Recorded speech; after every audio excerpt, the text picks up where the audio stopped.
ब्राह्मण किसी के साथ कुछ गलत कर दे तो उसके तो 100 खून भी माफ है।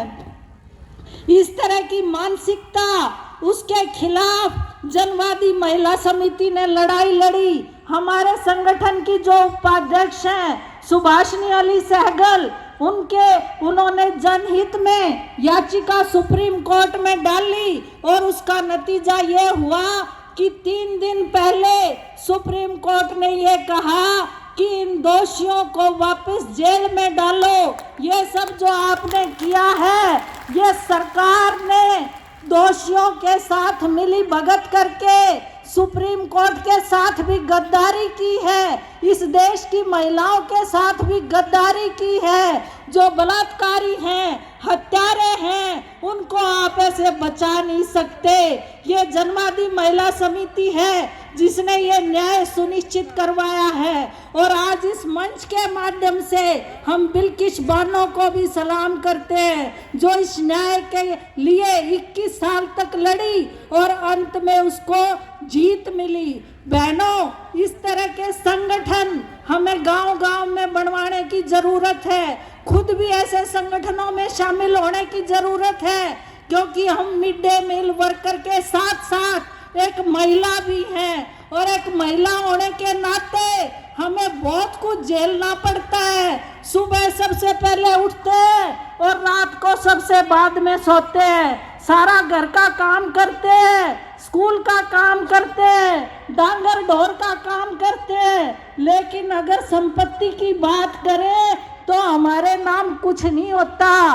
कोई घराड़ा हमें पीट कर काट दे तो ना मायके जा सकते, ना ससुराल में हमारे नाम कुछ होता। ऐसे हालत में जो हमें ये 7,000 रुपये भी मिले हैं ना, इसका भी निर्णय हम नहीं ले सकते कि इसने कड़ा खर्च करा क्या करा। तो इसीलिए हमें संगठन बनाने की, एक महिला होने के नाते जो हमारी पहचान है उसके ऊपर भी काम करने की जरूरत है। आज आप ये देखिए कि बेटी बचाओ बेटी पढ़ाओ का नारा है सरकार की तरफ से, लेकिन 5,000 स्कूलों को बंद कर दिया गया पिछले दिनों और स्कूलों को बंद करने की तैयारी है। सरकार क्या कह रही है कि चिराग योजना हम लेके आ रहे हैं।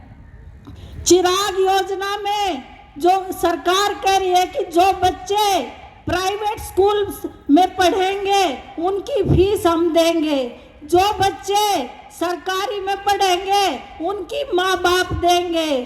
तो आप ये समझिए कि ये एक तरह से सरकारी स्कूलों को बंद करने की तैयारी है, सरकारी ढांचे को खत्म करने की तैयारी है। अगर स्कूल नहीं होंगे तो हमारी नौकरियां नहीं बचेंगी, हम मिड डे मील वर्कर के तौर पे काम नहीं कर पाएंगे और हमारी बहुत सारी बहनें जिनको हटाया गया है उसी तरीके से हमें भी हटा दिया जाएगा।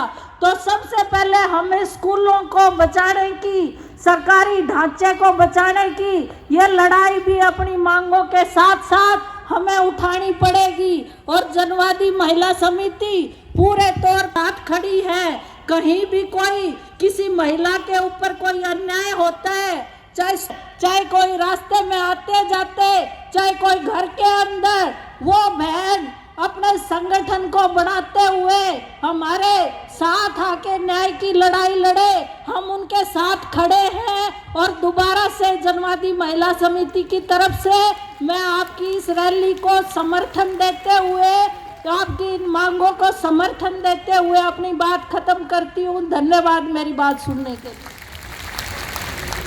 जो हमारे बीच में जनवादी महिला समिति के बहन सविता ने अपने विचार रखे, बहुत अच्छे विचार हैं, उनका हम धन्यवाद करते हैं जो हमारे बीच में समर्थन देने के लिए पहुंची। और अब हमारे बीच में जो सड़क कर्मचारी संघ प्रदेश के महासचिव नरेश जी पहुंचे हैं, जो हमारा हर तरीके से सहयोग करते हैं और अब वो हमारे बीच में बात रखेंगे।